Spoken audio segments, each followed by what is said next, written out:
A low black shape breaks the surface of a moonless sea, a dark exhale against the infinite black. Salt water sheens off the steel casing of U-352. The hatch clangs open. Kapitan Leutnant Heinz Wilhelm Eck climbs into the freezing air, the wind immediately biting through his leather bridge coat. He scans the horizon. Nothing. An empty, perfect dark. Below him in the control room, the atmosphere is relaxed, the smell of diesel, sweat, and stale bread. A petty officer smirks, tapping the housing of the Metox radar warning receiver, a simple wooden cross with a wired loop. Silent again, Herr Cologne, the Tommies are blind. Eck allows a thin smile. For months, this crude device has chirped its reliable warning when Allied aircraft with their primitive meter-wave radar were near. It gave them 20, 30 precious minutes to dive. Safety, superiority. He'd seen the intelligence reports, scoffed at the British claims of new detection systems. Radar that can find a snorkel in a storm? A fairy tale. He lights a cigarette, the match flaring for an instant in his young, confident face. The smoke is whipped away into the Atlantic night. Down there, in the warm, electric-lit belly of the boat, they joke about the armies and their gadgets. They are the masters of the dark, the wolves. They don't know it yet, but the night has just betrayed them. The rules are already changing, and the first wave of a storm that will drown them all is not made of water, but of invisible, centimetric waves, slicing through the darkness toward them at the speed of light. This was the zenith of the glückliche Zeit, the happy time, but stretched thin, grown arrogant. By late 1942, commanders like Eck weren't just hunting, they felt untouchable. The Allied convoy system was a bleeding wound, and the U-boats were the sharks in the black water. The technology that defined this era wasn't German. It was the Metox, the Wanze, a series of increasingly desperate capture and copy devices. Their sole purpose, to listen for the pinging search pulses of Allied ASV Mark II radar. And it worked. It gave the U-boat a vital edge, warning. When the Metox squealed, you had time for the lookouts to scramble below, for the chief engineer to bellow orders, for the boat to slip beneath the waves, vanishing before the enemy even knew they were there. The culture on board reflected this perceived invincibility. Watch rotations were almost casual on surface runs at night. Men played Scott on makeshift tables, wrote letters home, mended clothes. The control room would be thick with tobacco smoke and the low murmur of conversation. They weren't hiding, they were loitering, waiting for the next fat merchantman to silhouette itself against the horizon. The Allied counter was, to them, a joke. The early radar sets were clumsy, their long wavelengths easily diffracted, confused by sea return. A skilled captain could hide in the radar clutter of a wave trough. And aircraft? They were fleeting threats, visible, audible. Their lights could be seen, their engines heard. The night was a U-boat's cloak, and they believed it was woven from impenetrable wool. But in secret laboratories in Britain, physicists had already torn that cloak to shreds. The cavity magnetron. Remember that term. It wasn't a weapon you could see, but it would become the deadliest instrument in the Atlantic. This small device generated radar waves so short, 10 centimeters, they were a revelation. A centimetric radar could see a periscope. It could distinguish the conning tower of a U-boat from a whitecap. It painted a picture so precise it was like turning on a light in a darkened room. While Eck stood on the bridge of U-352, feeling the familiar, confident chill of the night air, that very technology was being bolted into the noses of British Sunderland flying boats and American liberators.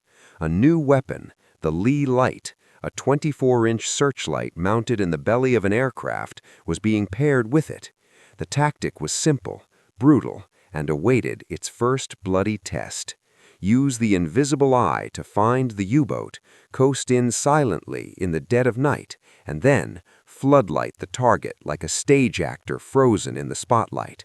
No warning, just sudden, blinding illumination, followed instantly by the tumbling cylinders of depth charges or aerial torpedoes.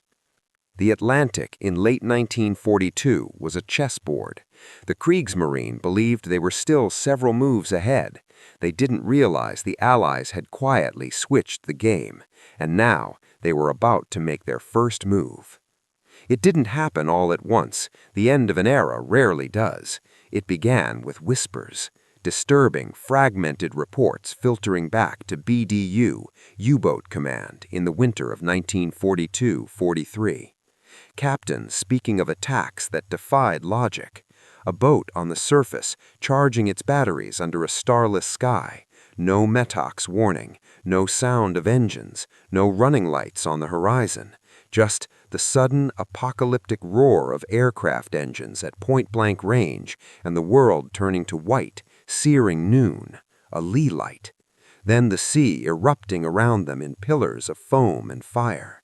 Survivors pulled from the oil-slicked water would babble the same phrase, "Es gab keine Warnung," there was no warning. The METOX was deaf, and in its silence a new primal fear was born. Initially, blame turned inward. Paranoia swept through the U-boat arm. Was it sabotage? Defective equipment? The Germans raced to develop a new detector, Noxos, tuned to the suspected new frequencies. But it was a game of catch-up played in a fog of ignorance. The cavity magnetron was the most closely guarded secret of the war, more so than the Manhattan Project in its early stages. The Allies weren't just using a new tool, they had leapt into a new dimension of warfare. And the centimetric radar, known as ASV Mark III, was only the spear point. The real hammer was the system built around it. The Allies called it the Mid-Atlantic Gap. You've heard of it, the zone beyond the reach of land-based air cover, where U-boats reigned supreme. By 1943, that gap was being violently stitched shut. Imagine you're a U-boat commander. Your world has two sanctuaries, the deep ocean and the dark of night. Now, watch them disappear. First, the escort carriers. These weren't grand fleet carriers. They were makeshift, brutal things, merchant hulls with a flight deck bolted on. They called them Woolworth carriers or baby flat tops. But each one was a moving airfield, sailing with the convoys themselves. They launched F-4 Wildcats and Swordfish biplanes that could be over your position in minutes, not hours. Your tactical charts, which once showed safe zones, were now worthless. There was no gap anymore. The hunter was now surrounded by hunters. Second, the intelligence war. Bletchley Park's breaking of the German Enigma code, the Schlüssel M naval variant, meant the Admiralty often knew a U-boat's patrol grid before its captain did. Convoys were routed around wolfpack concentrations. The waiting ambushes found only empty sea. The frustration on board turned to a gnawing unease. Why are they avoiding us? How do they know? The night of April 8, 1943 is a microcosm. A large wolfpack, Löwenherz, gathers to strike convoy HX-235. The U-boats make contact. The night should be theirs. Instead, it becomes a slaughterhouse. Aircraft from the escort carrier HMS Biter and relentless liberators from Iceland harry them continuously. U-632 is sunk by an aircraft it never saw coming.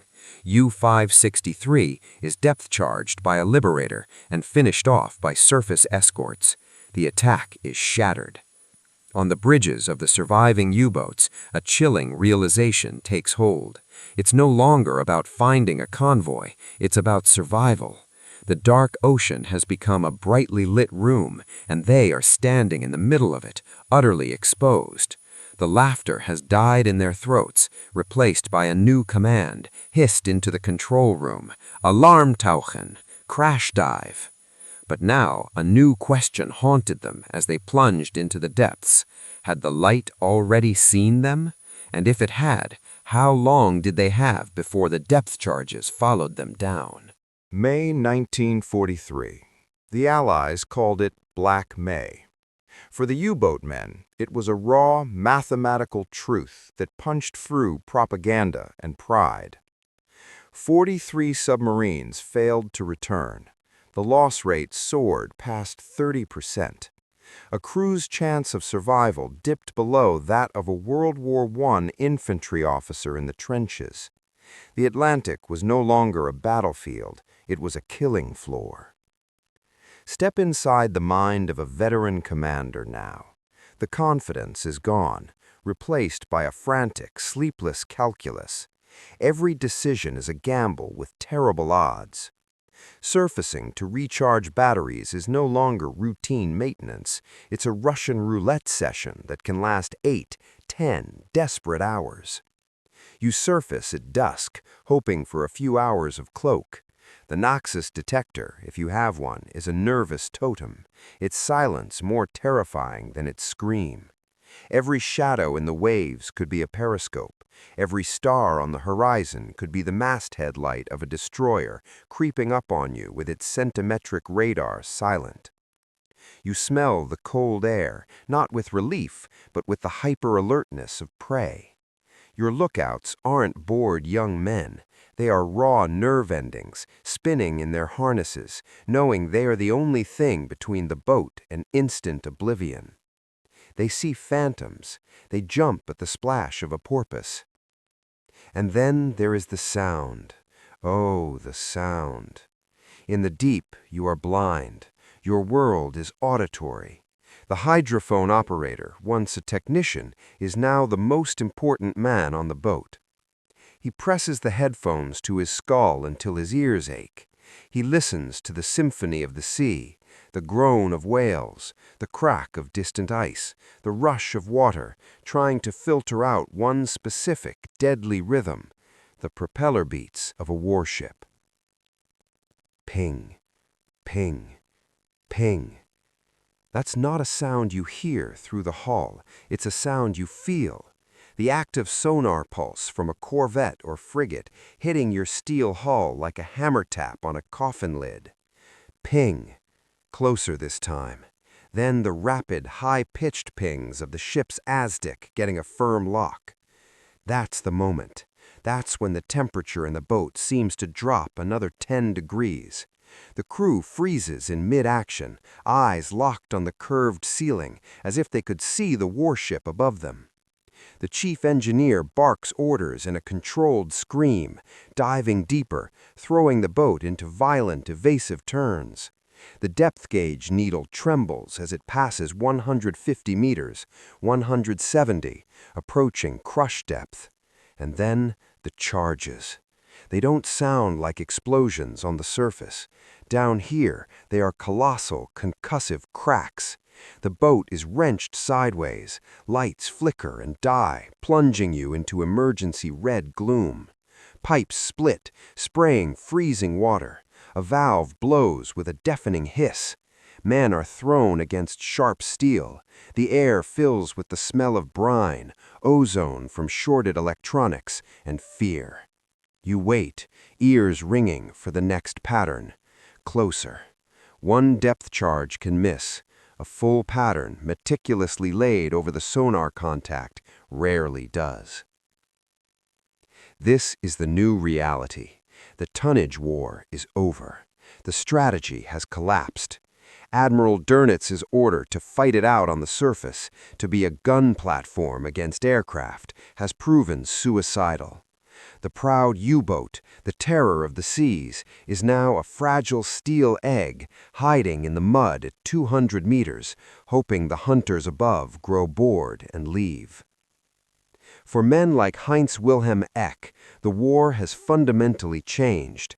It is no longer about glory or medals. It is about executing a perfect silent retreat. It is about becoming a ghost in a machine that can now see ghosts.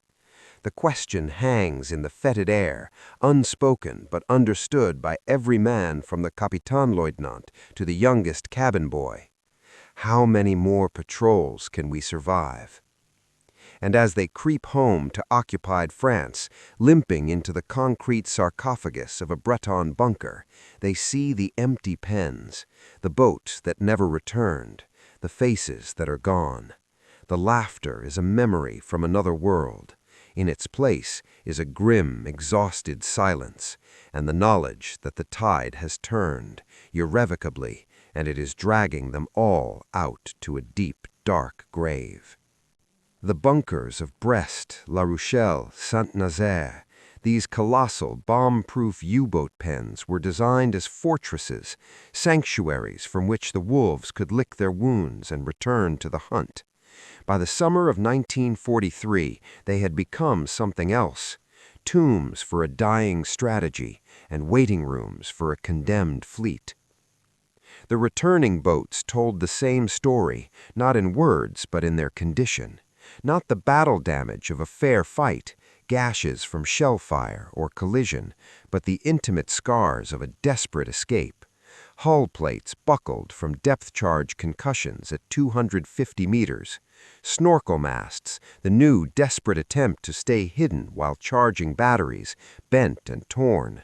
The faces of the crews were the most damning testimony, not the bright-eyed exhaustion of veterans, but the hollow, thousand-yard stare of men who had been hunted to the edge of their sanity and then pushed further.